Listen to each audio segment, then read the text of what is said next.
Hello, WS families. My name is Kylie Gallacher, and I teach 7th grade math. This is my 9th year teaching at Washington Middle School, and I absolutely love it. I have taught all grade levels, 6th, 7th, and 8th. I've also taught the compressed class as well as the intervention. I really enjoy teaching all of those, and I'm especially excited to be teaching 7th grade this year. This is our math curriculum. So if you go to your student's Schoology page, there's a direct link there that you can click on the button to get there. But if you don't have access to that, here is the link to go to our curriculum. These are the units that we're going to be trying to get through this year. We're starting with Unit 2. We're going to probably not go in exact order just because of the way that we're learning this year online. We're going to try to make it as easy as possible for your students, which means we might need to switch up the order in which we do these. But those are the things we're going to be going over this year. So currently we are doing proportional relationships, and your students have been doing fantastic on that so far. This is how I plan on grading. So I am doing about a third participation, a third homework, and a third assessments, test, and quizzes. So participation is, showing up to the Schoology assignment that is on Mondays or Tuesdays, depending on when your student has class, and turning in the work that is on there. I'll talk about that more in another slide. There's also homework in some of those lessons and uploading that as well. Participation and homework are graded solely on effort. So I'm not graded on any accuracy. It's just, hey, are you putting in that effort? Are you trying your best? Are you turning your work in, showing me how you got that? That's what I'm looking for there. The assessments, that is where I'm starting to grade on accuracy. And I forgot a percent sign there. Oh, well. So on assessments, that is where I'm grading on accuracy to see if they can take the stuff that they have practiced here and in the participation and the homework and apply that in a quiz or test type of setting. You'll see grades on Schoology and on Skyward. I'm looking for the official grades on Skyward because sometimes Schoology it hasn't updated all the way, but when it has, I've linked it over to Skyward. That's where you want to go because the district will take the official grades from Skyward and give that to your students. So make sure that you're looking at Skyward for the official grades. So on my Schoology page, if you go to your student's course, you'll see this, and that's how the Zoom button, that's how they get to Zoom. Every time that they need to join a class, they just click on that button. Then here is the Open Up Math that I was talking about earlier. You click on that, it will take them directly to those units that they can look through. I want you to know that if you click on our link to go to Open Up Math, or if you just go through Google and get there, however you get to our curriculum, there is a family resource page. So if you go to 7th grade math on there, it will say family resources, and it will actually walk you through the problems that we're doing and the concepts that we're learning about. And it's a great resource for you to kind of see what's happening with your students' learning. If you click on what am I supposed to do today? So I have so many kids sometimes, well, not so many, but sometimes there's kids emailing me, messaging me like, what am I supposed to be doing today? I'm not exactly sure. Well, that can be answered right here by clicking on what am I supposed to do today? And it will open up a calendar. So it will open up a thing that says either September or October, whatever month we're in. I clicked September on this one. And then it will show what periods are what days and then what they're expected to do that day. So on the first day of school, they were expected to do these things, and then it will be different depending on what week it is. So we'll always tell them where they're supposed to be going, what they're supposed to be doing on that. If they just click, what am I supposed to do today? So if your student's saying, hey, I don't have anything to do today, ask them to click on that and then see what they're supposed to be doing. Then this, the second one, the green folder, will always be there, but there will be a new week. So this one was the 9/28, 9/29 week that is shown there. But if it was the current week, it would have that current week's date. If they click on that, it will show the lesson for the asynchronous days that I'll talk about more on the next slide. Then if your student is missing late work, then they can always go back to previous work and turn it in with that pink folder there. All of the old weeks will be inside of that. Or if maybe they don't have late work, but they want to go back and revisit a topic, they can go back and they can watch one of those videos there. So I'm going to show you on the next slide what it will look like if you click on this green folder. Oops. Okay, so if you click on the green folder, it will open to a step-by-step lesson. What students need to do is there will be like a warm-up or some way to start the lesson. They click on this and they do whatever it's asking inside of there. Sometimes it's a discussion post where they have to post something and then they can see what other students said. But what it does is it won't unlock one section until you have done it. So this will be the only one that they can see, the first one, and then the rest of them will unlock until that one is completed. So it's a step-by-step thing, and they have to do each one on its own before they can go on.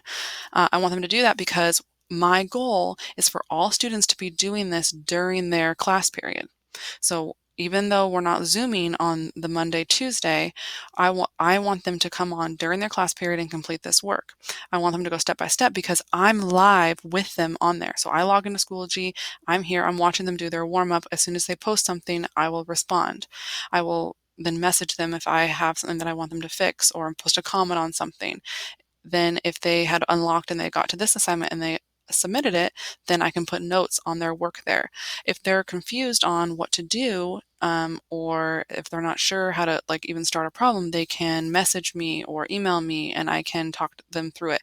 I'm also available to schedule small group Zooms or individual ones if that's something that we want to work out. But I'm definitely here as a resource as this is happening. So on the Monday, Tuesday asynchronous days, they should be going step by step. And if they're doing this within the class period, then I'm there live helping them work through that and asking questions as they go. So that's why I want it to be step by step. So what they need to do on Mondays and Tuesdays is to come here and complete this. If for some reason your student can't log on during the class period, they can definitely do that later in the day or on Wednesday. It's not due until Wednesday night, but I do ask that they try their best to do it during the class period time because that's when I'm live there helping them through things. I will definitely respond if they submit things after the class period time, but it just won't be immediate feedback as it would if they were doing it during the class session. I kind of like to do it this way because then you can think about it as like me going from desk to desk in the classroom. So that if a student submits something, that I can go and talk to them directly about it, and then I can walk over to the other desk in real life. But here I can go from person to person's assignment and look specifically on the work that they're doing and post little things to help them through that. The biggest thing there is I always try to tell the students, remember to go back and look at it because they'll finish something and then they'll go on to the next section and they won't go back and look at the comment that I made. So that would be a really big help from you is if you can remind your students to go back and look at work they turned in to see what I said on that. And then if they have any questions after that, then we can always follow up. But that would be really helpful. So these are my participation expectations. I've already talked about some of this. So Monday, Tuesday are the asynchronous days.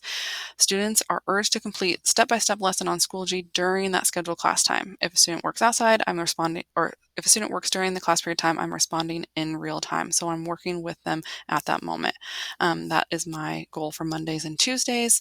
And then Wednesday is obviously a work day. If they need help on a Wednesday completing that work, again, they can schedule a Zoom session or we can do a small group or they can always message me or email me and I will be responding as long as I'm not in a meeting for work. Then Thursday and Friday, those are the live lessons via Zoom. So students should attend the Zoom lesson during their scheduled class time. There's been kids coming in and out of the wrong class period, but I always just be like, oh, I'm so glad you're trying to take math twice a day, but come back during your class period.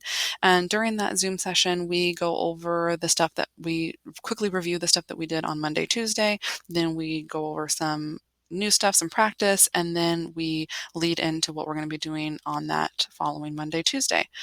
If there is a test or quiz, I'm going to try mostly to do those on the asynchronous days, but if we do have it on a Thursday or Friday, I will start the class with a Zoom that day, and then I'll give them the rest of the period to take that quiz or test. So there is an upcoming quiz on October 12th, 13th that they can be taking on one of those asynchronous days. So how to help your student. Use the family resource page on the math curriculum website that I already talked about. There's that page there that you can go to and it will show you step by step how we work through problems. It will give you definitions of things. It's a really, really great resource if you go to our math curriculum website. Also try to remind them to try as best as they can to complete the asynchronous work during their class period because that is when they're going to be able to get immediate feedback from me and see what other students are saying in real time. And then just remind them that it is all based on effort. Okay, I know that math can be scary for a lot of kids. They're afraid that they're going to do the wrong problem or do the problem incorrectly or mess up, and they're just scared about that. But I'm just grading on effort. I want to see their mistakes. I want to help them fix those. So it's totally okay. It's all based off of effort and trying their best. Try to help them remember to check their grades weekly, so they can see that if they turn something in and a teacher hasn't graded it yet, even though they know that they turned it in a week ago, they sometimes, we mess up. So it's good for them to be checking on that and seeing if they missed something or if they turned something in and then they need the teacher to update that grade. So that leads me to the next one that says help them follow up on work that hasn't been updated in the grade book.